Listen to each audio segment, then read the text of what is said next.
Dawn, 20th of February 1943, Kasserine Pass, Tunisia. Pale light crept over chalk ridges into a basin of winter fog, the smell of wet cordite riding the cold. German guns spoke first, 105s and 150s thudding from scrubbed slopes, each blast swallowed by cloud, until only a tremor underfoot marked the American line. Forward observers raised damp binoculars, called bearings, and waited for the usual rhythm of ranging shots and slow corrections. Instead, the answer came at once, fast and exact. As if unseen eyes had already measured every fold of ground, shells began to walk in even steps, 3, then 5, then whole belts of fire, striking radio-marked knolls and dry wadis, as though the fog itself whispered targets. A lieutenant near Jebel Simama paused mid-grid when the first 105mm bursts bracketed his post. The second ripple stitched the exit track. Reports later wrote, Feuer ohne Verzug, fire without delay, because corrections in German nets arrived slower than destruction. Men who had laughed at American amateurs muttered that the enemy must be guided by a hidden eye. Across the ridges, unseen to those under steel, American fire direction centers were already turning voice into vectors. Forward parties carried FM sets with spare batteries. Vehicular SCR-610 radios in jeeps and half-tracks pushed missions in seconds to battalions miles back. M2A1 105s for weight, 155mm long toms for reach. It felt unnatural because it was new. Distance behaving like proximity, fog like glass, artillery answering at the speed of speech. When the smoke thinned, one truth remained. The weapon was not only the gun, but the circuit linking eye, map, and tube. That circuit had been soldered years earlier in laboratories and classrooms, where America learned to fight with invisible waves. In the interwar calm between two global storms, the U.S. Army's artillery stood still in time. Its doctrines, drawn from the mud of 1918, still imagined a battlefield ruled by wire and whistle. During the Great War, an artillery barrage began with a telephone call, if the line still worked, or a runner clutching a slip of paper through machine gun fire. Hours might pass between spotting a target and the first shells finding it. The guns were powerful, but they moved slower than the men who depended on them. Even as the 1930s dawned, the field artillery branch remained bound to that rhythm, wary of anything that might replace its trusted field telephones and plotting boards. At Fort Sill, Oklahoma, the Army's artillery school and proving ground, a handful of restless minds began to question those habits. Among them was Lieutenant Colonel Carlos Brewer, a quiet visionary who believed that mobility would define the next war. He had watched how automobiles, tanks, and aircraft were shrinking battlefields into fast-moving puzzles, where minutes, not hours, would decide survival. Brewer argued that wired communication could never keep up with mechanized columns. Instead, he saw salvation in the invisible spectrum, radio. Commercial broadcasting had already proven its reach. If soldiers could talk as quickly as civilians tuned to a station, artillery could transform from a lumbering sledgehammer into a thinking, reacting network. But the idea was heresy to traditionalists. Senior officers dismissed it as dangerous. What if enemy intercepts revealed coordinates? What if static or weather scrambled the signals? And so experiments at Fort Sill were confined to training grounds and classrooms, their results filed away as curiosities. Yet those early tests, crude FM transmitters lashed to jeeps, signal drills conducted across prairies, planted seeds of revolution. When the Japanese struck Pearl Harbor, those same theories suddenly mattered. Brewer's disciples carried their lessons abroad, radios packed beside maps and slide rules. In the deserts of North Africa, they would prove that artillery could think and react at radio speed, and that the future of warfare would belong to those who mastered the airwaves. By the time America entered the war in 1941, its industrial pulse had quickened to a new rhythm, one powered by electricity, copper, and sound waves. The U.S. Signal Corps, long the quiet backbone of the Army, became an engine of transformation. Factories that once built home radios and phonographs now produced compact field transceivers by the thousands. The SCR-284, the handheld SCR-536, and most importantly, the SCR-610.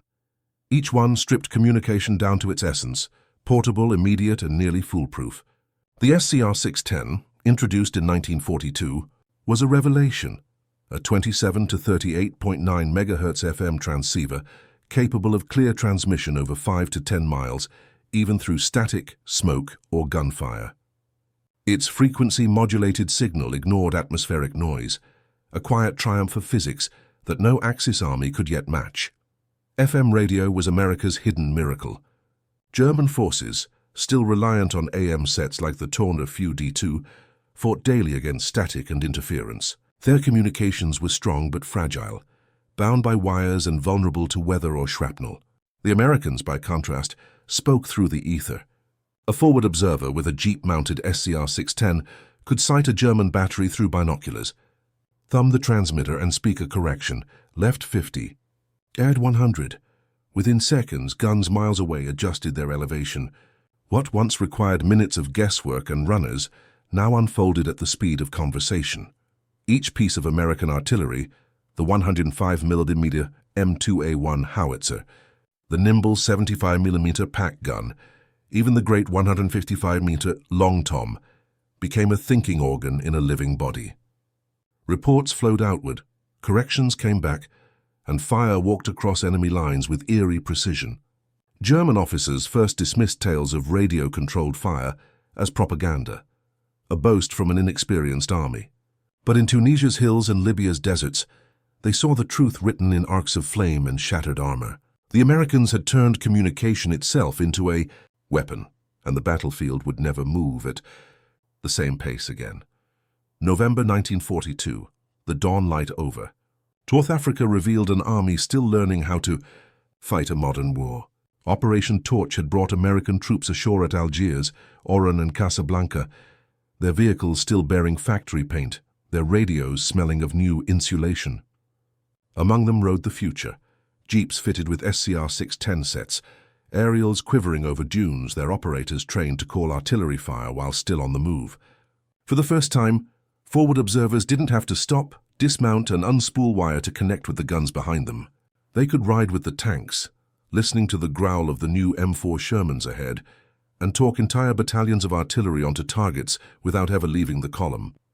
It was a revolution born in motion. At Jeddah, Tunisia, the baptism came swiftly.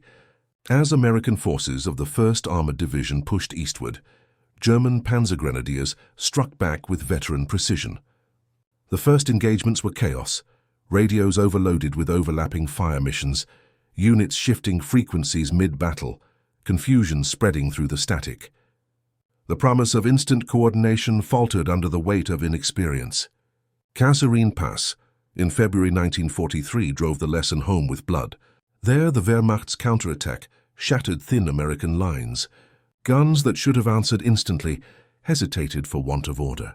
Major General Orlando Ward, seeing the collapse firsthand, imposed discipline on the chaos. He ordered new communication grids, standardized frequencies, dedicated net controllers, and strict message brevity that turned noise into structure. By March, at El Geta, the transformation was visible. Colonel Robert Stack's 9th Field Artillery Regiment waited behind the ridges when German armor advanced again.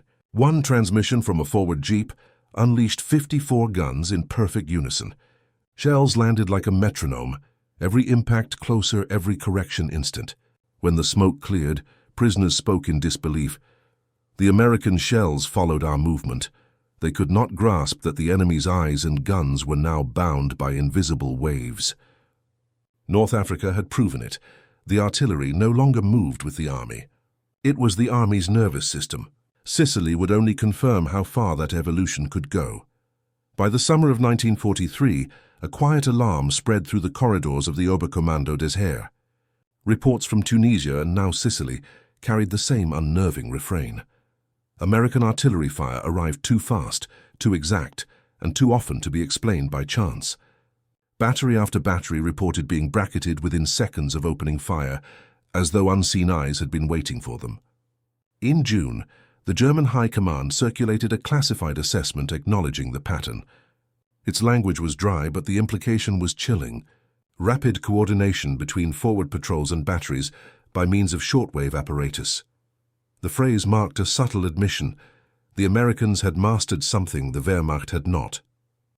German intercept teams near Palermo and Messina strained their receivers day and night, chasing fragments of English chatter across the airwaves. But the sounds they caught, crisp, clipped bursts of radio speech, made no sense. The use of frequency modulation rendered traditional listening posts almost deaf. Atmospheric noise, once an ally that muddled enemy signals, now worked against them. Analysts could log transmission times, even estimate proximity, but not meaning. They could only observe what their own troops already knew. The Americans were striking faster than logic should allow. Field reports grew frantic. Panzer commanders complained that even brief movements triggered bombardments before they could deploy. Infantry platoons wrote of shells that seemed to track their advance across open ground. Some officers insisted the enemy must be using pre-registered map grids. Others swore that aircraft overhead were relaying every step. The truth was more ordinary and far more dangerous. The humble FM radio, mass-produced and nearly flawless, had made American gunners omnipresent. By autumn, German engineers were rushing to copy it, fielding experimental torn Few D2 sets that fizzled in heat and fog. But the damage was already done. In the eyes of the Wehrmacht, artillery had ceased to be a branch of support. It had become America's fastest-thinking killer, a weapon that seemed to aim itself. The story of America's radio artillery revolution was not only written in smoke and shell bursts, it was forged on the assembly lines. Between 1942 and 1944, while soldiers trained in the dust of Fort Sill, the Signal Corps oversaw an industrial symphony across the homeland. Factories from Chicago to Camden churned out over 100,000 SCR-610 and SCR-284 radio sets, each one stamped in black stenciling. Signal Corps, U.S. Army. Civilian plants once devoted to home appliances became precision laboratories of war. Motorola, Zenith, and RCA converted their peacetime conveyor belts into lifelines of communication. Every dial, tube, and frequency crystal they produced meant another link in the invisible web, binding America's armies together. In Detroit, coordination ran even deeper. The Artillery Ordnance Department worked with automotive engineers to pair radios with mobile gun carriages, jeeps fitted for observers, half-tracks wired as command relays, and trucks hauling 105mm howitzers, whose crews could talk directly to fire direction centers miles away. By mid-war, a standard 105mm battalion carried 18 radios, 3 per battery, several for liaison officers, and the rest spread among forward observers and headquarters staff. What had once been a chain of shouted orders and paper grids was now a synchronized system, humming in real time. At Fort Sill, training evolved to match the machines. Cadets learned not just trajectory and range tables, but radio discipline.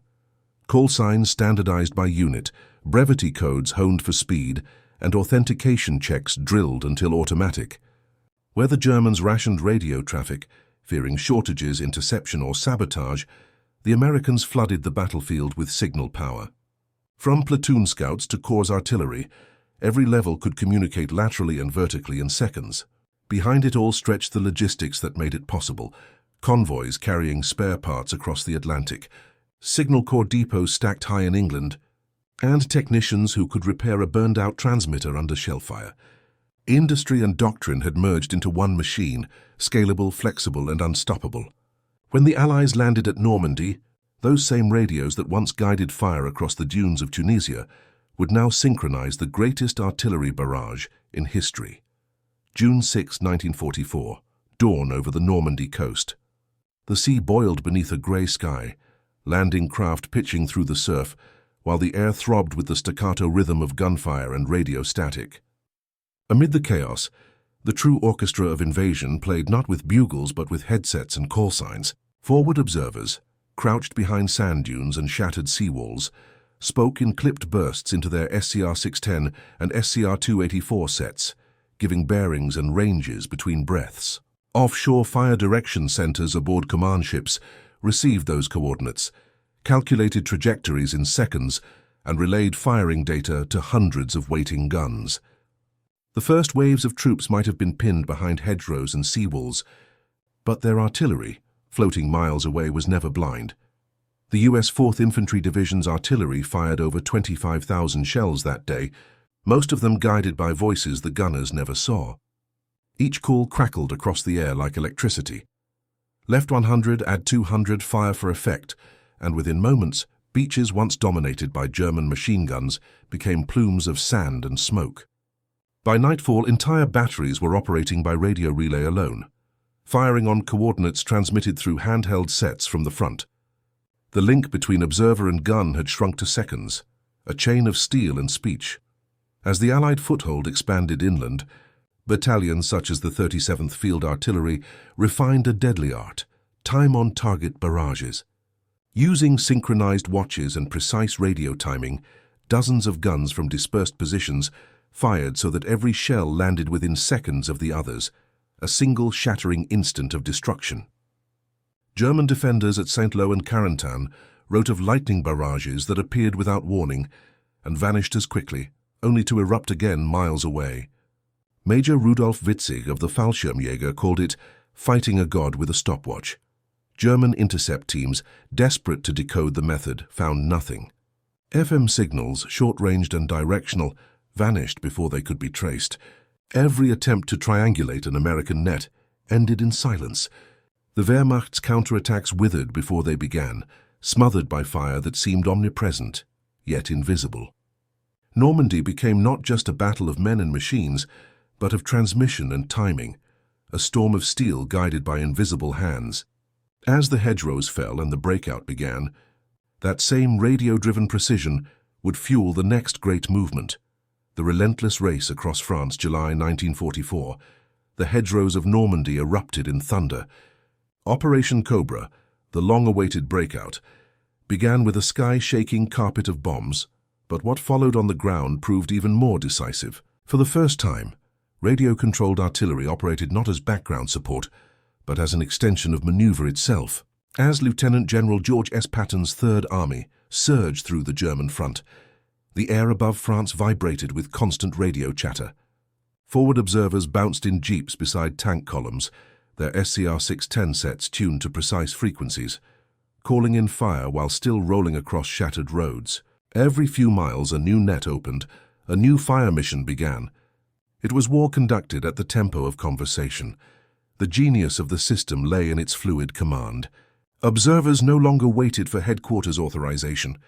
They coordinated directly with gunners, adjusting rounds in real time to match the advance of the armor. Rolling barrages marched ahead of Sherman tanks like moving walls of steel. In Brittany and along the Loire Valley, batteries leapfrogged forward, one firing, one relocating, another already plotting the next grid, each guided by coordinates relayed in seconds. The battlefield became a living organism, with radios as its nerves and artillery as its heartbeat.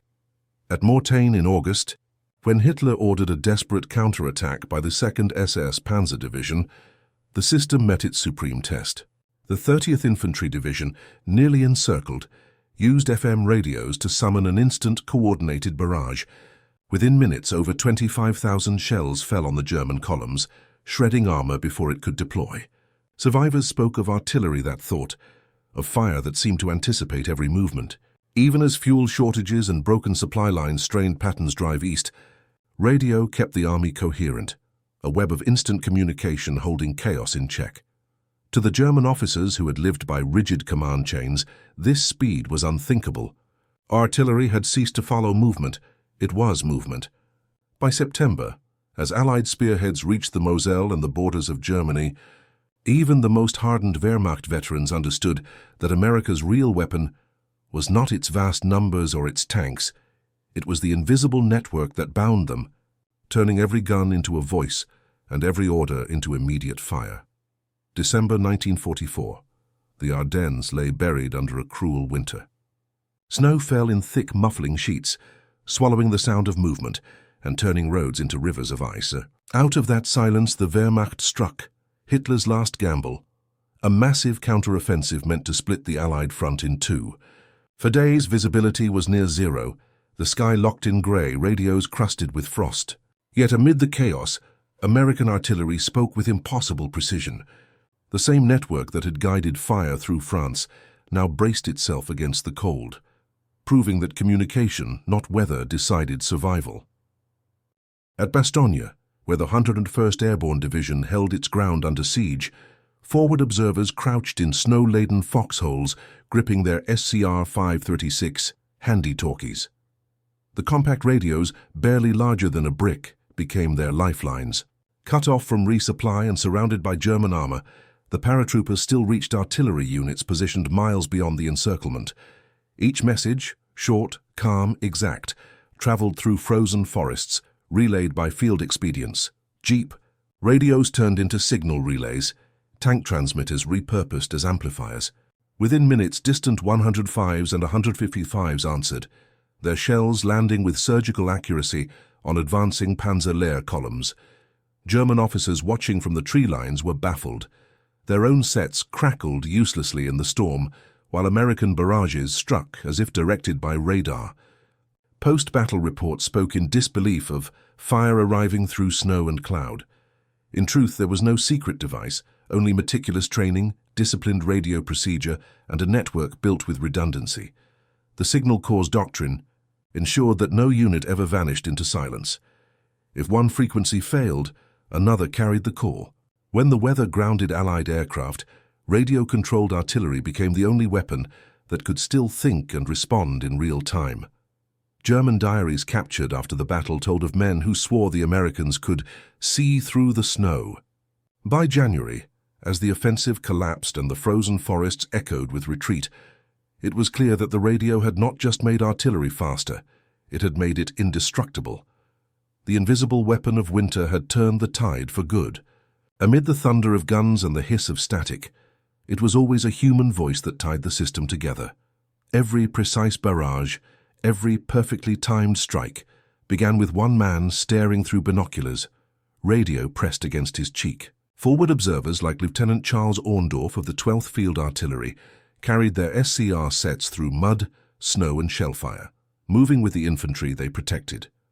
They worked only a few hundred yards behind the front, close enough to smell cordite, to feel the ground tremble with enemy mortars, and yet their words reached guns miles away.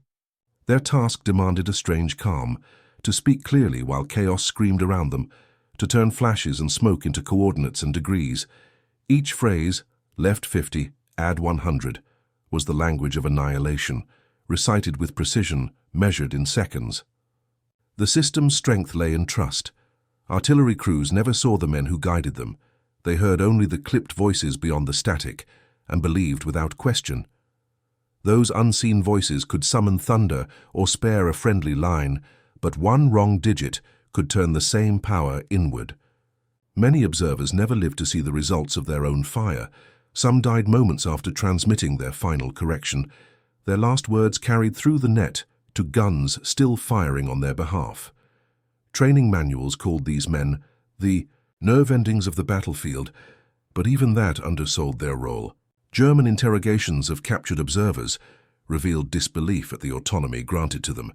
Junior officers commanding entire batteries' worth of destruction through a single radio. To the Wehrmacht, bound by hierarchy, such freedom seemed reckless. Yet it was precisely this decentralization, this confidence in individual judgment, that made the American system alive. It was not only technology that transformed the battlefield, it was belief that a steady voice carried over airwaves and fear could bend steel and change the shape of war itself. By 1945, the American way of war had been rewritten in the language of radio. What began as scattered field experiments had matured into a seamless doctrine, an art where mathematics, machinery, and human instinct fused into one. Fire direction. Centers, once little more than tents filled with mapboards, had evolved into precise computational hubs. Teams of officers and technicians handled multiple fire missions at once, converting spoken coordinates into firing data in seconds. Standardized brevity codes meant an observer could now request a quick mission, battalion volley, or time-on-target barrage with a handful of words, and every gun in range would understand. This new fluidity reshaped the battlefield itself. Tanks, infantry, and artillery no longer acted as separate arms. Through constant radio contact, they became one synchronized organism. Field manuals published in late 1944 reflected this revolution in a single phrase: speed equals survival. The doctrine was put to its ultimate test during the crossing of the Rhine in March 1945. Under relentless German fire, American units established pontoon bridges across the river, while artillery, guided by airborne observers and jeep-mounted radios, fired protective curtains of steel that shifted with every advance. Each correction traveled faster than the enemy could react. The Germans, still relying on patchy wire networks and limited FM sets, found themselves paralyzed by tempo. No point behind the front was safe. Even reserve columns hidden in woods were struck by fire called in from liaison aircraft, transmitting live coordinates. Radio had erased distance as a form of defense. Military theorists would later call this distributed warfare, the ability to direct massed effects from dispersed sources. In 1945, it had no name yet, only a sound, the calm, measured voices that turned static into command. As the guns thundered across Europe, America had proven that communication supremacy could be as decisive as air power, and that the bridge to modern networked warfare had already been built, invisible but indestructible. Victory did not come without lessons in limitation. For all its brilliance, radio-based warfare carried weaknesses that only experience could expose. In the mountains of Italy and the deep valleys of France, signal strength often died in the folds of the terrain. Messages that traveled easily across open plains vanished into stone and forest. Units learned to improvise, stringing makeshift relay stations on ridgelines, wiring tanks together as mobile repeaters, or even reverting to field telephones when silence on the airwaves became absolute. In some sectors, enemy jamming briefly cracked the illusion of perfection. German operators, desperate to slow the American tempo, flooded reused frequencies with noise. A few careless bursts of chatter could betray positions or delay fire missions just long enough to matter. Then came the practical burdens. Radios ran on fragile batteries that froze in the Ardennes and overheated in Tunisia. Dust, moisture, and shrapnel turned precision instruments into dead weight. Signalman became part engineer, part survivor, learning to thaw sets beside engine blocks or scavenge parts from wrecked vehicles. Yet each flaw pushed adaptation forward. Engineers back home designed stronger antenna arrays, compact repair kits, and better power supplies. Commanders introduced strict communication discipline. Radios stayed silent until the decisive moment, ensuring security and conserving strength. Even with these constraints, no enemy could equal the balance the United States achieved between quantity, reliability, and trust. German efforts to replicate FM never escaped technical fragility. By early 1945, Soviet observers attached to Allied headquarters noted in their reports that fire and command are now indivisible, a phrase that captured the essence of the new warfare. As Europe's guns fell silent, one truth remained. The war had proven that communication itself was power. The question now was how this invisible force, born in battle, would reshape the peace that followed. When the guns of 1945 finally fell, silent, the world inherited not just peace but a new kind of power. The same invisible networks that had guided shells across Europe became the foundation for modern command and control. What began as a soldier's voice over an SCR-610 evolved into a philosophy of warfare built on communication, speed, and shared awareness. The U.S. Army's wartime radio grids were studied, refined, and expanded into the Cold War's vast command systems. In Korea, forward observers once again called down artillery through portable FM sets, descendants of those carried across Tunisia and Normandy. In Vietnam, the same lineage connected air and ground, turning helicopters and jets into extensions of the artillery arm. The engineers who had designed the SCR series now built the ANPRC family, compact, rugged radios that became NATO's standard for decades. The doctrine matured as technology advanced. The Fire Direction Center of 1944 evolved into the Digital Operations Room, then into data-linked command networks and satellite relays that could coordinate entire theaters of war. Even Germany, reborn as the Bundeswehr within NATO, studied captured American manuals to learn how communication multiplied combat effectiveness. The principles remained unchanged: clarity, speed, and trust, but the reach grew planetary. Historians would later call the WWII voice of artillery the direct ancestor of the digital battlefield. The transformation was as psychological as it was technical. Commanders began to see information itself as a weapon, something that could maneuver, strike, and dominate as surely as any gun. The marriage of radio and artillery had redefined what it meant to command an army: decentralized, adaptive, and unrelenting. Every missile battery, every drone strike, every real-time operation in the modern age traces its lineage back to those unseen radio men who once whispered coordinates through the smoke and chaos of Normandy. In the final months of the war, as snow fell over ruined villages and the front lines dissolved into rubble, German soldiers spoke of a terrifying rhythm: American guns that seemed to answer thought itself. A patrol would be spotted, a report barely made, and within seconds the horizon erupted. To them it felt supernatural, a kind of mechanical omniscience. But what they were witnessing was not merely superior firepower. It was the birth of real-time warfare. From the sands of Tunisia to the forests of the Ardennes, the marriage of radio and artillery had turned chaos into choreography. The Wehrmacht's disbelief was understandable. No army in history had faced an opponent capable of seeing, deciding, and striking in a single motion. For the first time, command and execution existed on the same pulse. Every coordinate spoken into a microphone became an act of creation and destruction, a link in the invisible chain that bound men, machines, and mathematics together.